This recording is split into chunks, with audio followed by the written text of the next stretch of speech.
everyone. Dr. Eve here. I hope you all are doing well.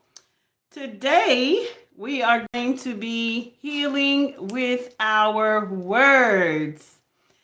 So, I recently wrote a book, Preparing for Your Season of Elevation.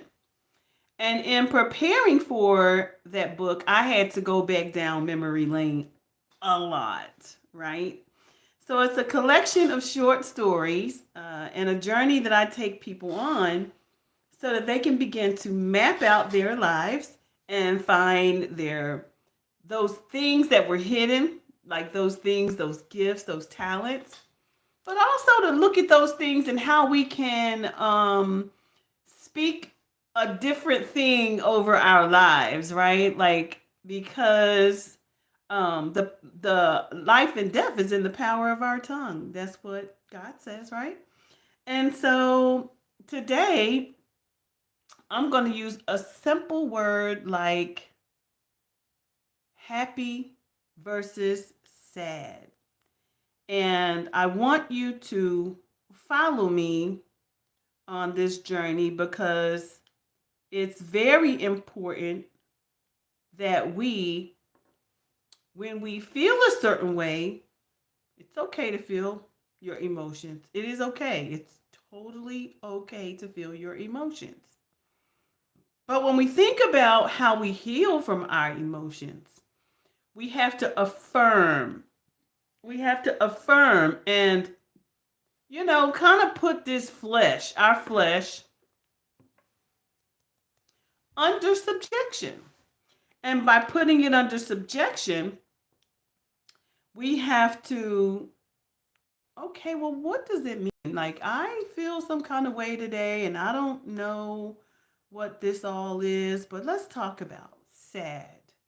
The word sad is um, means to be affected by unhappiness or grief, sorrowful or mournful, to feel sad because maybe a close friend has moved away, or expressive of, or characterized by some sort of sorrow.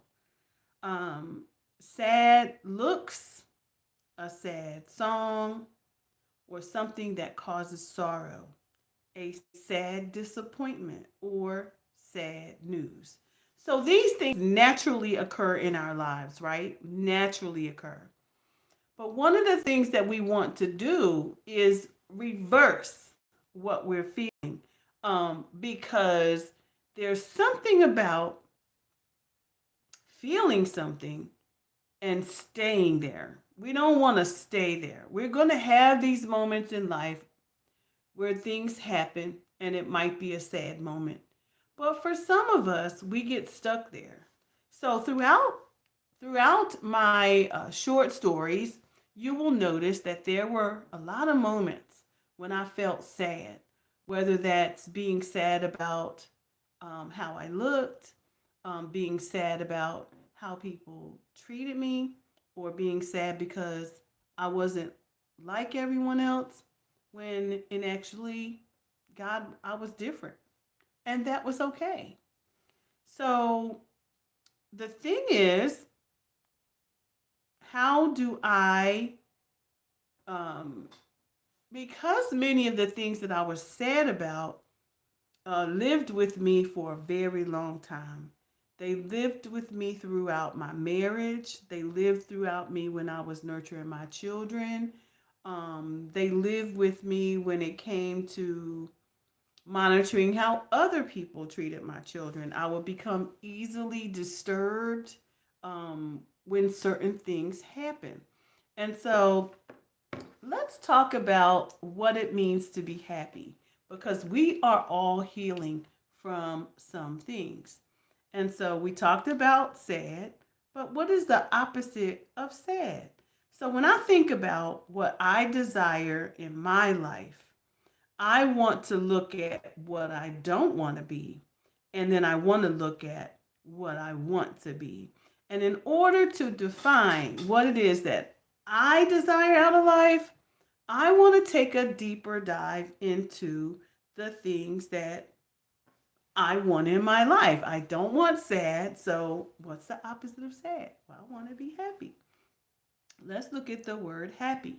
Happy means a feeling or showing of pleasure or contentment. For example, Melissa came in looking happy and excited. But how many of you know that that can be superficial too? Another meaning is fortunate and convenient. For example, used in a sentence, it's he had that happy knack of making people like him. Now, that could also be a form of overcompensation for something else you didn't like about yourself. So I think it's incredibly important for us to dig deeper. Happy is a comparative, happier, superlative, happiest, happy, feeling or showing pleasure, satisfied with quality or standard of. I am happy with his performance. I am happy with my life. I am happy about my body. I am happy with who I am. I am happy with the size of my head. I am happy that God allowed me to live. I am happy for God's grace and his mercy on my life that he saw fit for me to live even when man said I should die. Fortunate and convenient, inclined to use a specified thing excessively. Okay, that's the informal definition. So we're going to stick with happy. So when I think about those two words, first, I don't want to live in sorrow.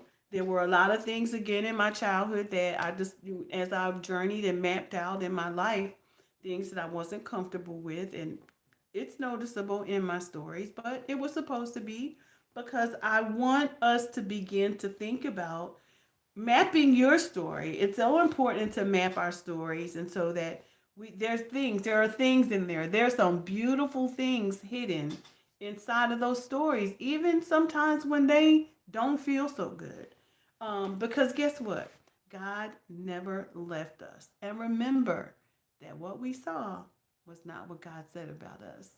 So, for all of you out there, follow my channel, hit subscribe. If you haven't gotten my book yet, please, I'm going to hit the comment section for you. You can cash at me at $ Dr. Eve Angel, or you can PayPal me. But if you're interested in learning more about my book, please send me a comment. I want to learn more. You can join our support group at audacityleadershipinstitute.com. Join our book club where we're talking about preparing for your season of elevation and all the things that God would have me to do to get ready. So, peace and blessings to you all. Have the most amazing day.